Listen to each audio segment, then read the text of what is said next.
Mr. Barber, let's assume that you fail to win the runoff next month. Will you support Ms. Roby against Bobby Bryant in the general election?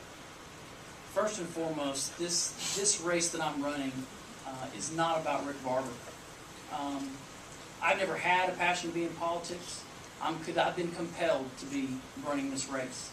And I don't know what God's plan is for me, whether that's to win and hopefully take on Bobby Bryant, hopefully become your congressman, or whether that's just to have iron sharpen iron and make sure the best candidate gets up there. But I promise you, I have since day one, that this race is about a Republican conservative getting in Washington, D.C., and Martha Roby will absolutely have my enthusiastic support if I am defeated on July 13th.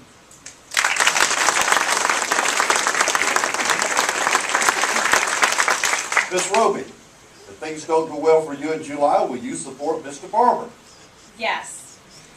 Mr. Barber and I have gone on record many, many times. We absolutely have to have a unified front. And I hope all of you in this room who are here supporting one candidate or the other will do the same. We have committed that to each other. We need conservatives and Republicans all across this district to get behind the winner of this runoff so we can take this seat back. So, yes.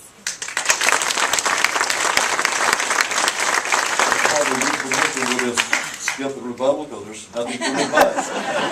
I'll just say that regardless, that I hope everyone here will get out and make sure that everyone gets to the polls that possibly can on July 13th. It's so important. This primary has been a blessing for the Republican Party in many different races because we've had a lot of great candidates run. But you'll never know who the best candidate's going to be unless you get out there and vote. So be active, get out there and do it, and we will have the best candidate in November. Ms. Roby, do you have any assurance that you will be able to serve on the House Armed Services Committee if and when you replace Congressman Bryant?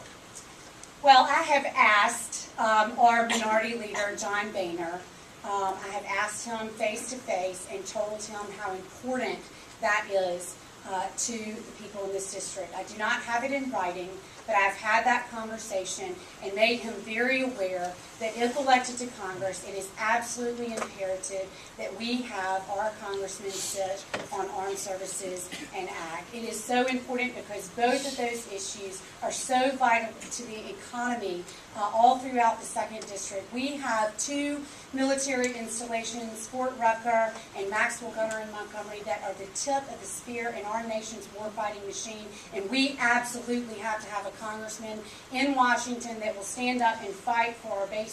And while we're not currently under any threat, let me tell you, with Washington's addiction to spending, there may come a time, and it may be sooner than any of us hope for, that we need our congressmen fighting for our bases. And as it relates to our agricultural industry, again, such a vital part, not just in the 2nd District, but throughout our state. We need a congressman that will work hard to fight for our family farms and our farmers. And I have signed a pledge to repeal the death tax so that we can pass on our family farms to the next generation. But I, again, have made my request made known, and I feel very confident that if given the opportunity that I would be able to serve on both of those committees to fight for 2 of the most vitally important issues right here in Alabama's 2nd District. Mr. Barber. I too have absolutely expressed my my feeling of wanting to be on both those committees, both with the existing leadership as well as the previous with our last congressman. And I think it's important that I think they do understand that those are 2 committees we've always served on for the most part. They're the most relevant to our district, and I don't think whoever the candidate's going to be, that they will have a problem getting on those committees come November's time frame. Thank you. Roby? Mr. Barber, widows of service persons who died from combat-related conditions and have paid for the survivor benefit plan now have their survivor benefit plan amount reduced by what they are entitled to because of the spouse's cause of death. They say that's referred to as the widow's tax. Veterans and retirees also have veterans' disability deducted from their retirement pay. The Congress pays lip sync to changing this, but has used the excuse, we can't find offsetting money. Will you support a change in the law that allows people to draw both entitlements? Absolutely. Our veterans are the reason that we have freedom in this country. And as someone who has served and has a father and a brother that have served, I can tell you that it's a very near and dear subject that's very close to me. One of the biggest reasons that I chose to just turn my life around and get in this race. There are so many problems even beyond the widow tax that are out there that veterans are being left behind. They're being shortchanged.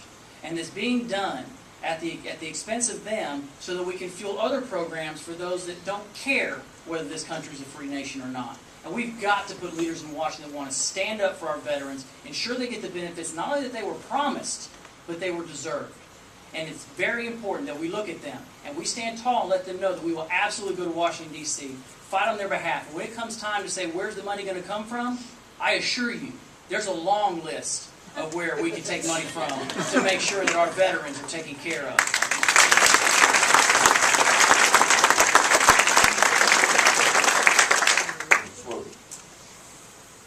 The most honorable title that any American could ever hold is that of veteran. And I would just like personally to take this opportunity, because I know that we have many veterans and active military in the room right now, to tell you thank you, because we wouldn't be sitting up on the stage if it weren't for men and women who have fought and who have died for the freedoms and the liberties that we have in the United States of America. So thank you very much to all of you who have served our country.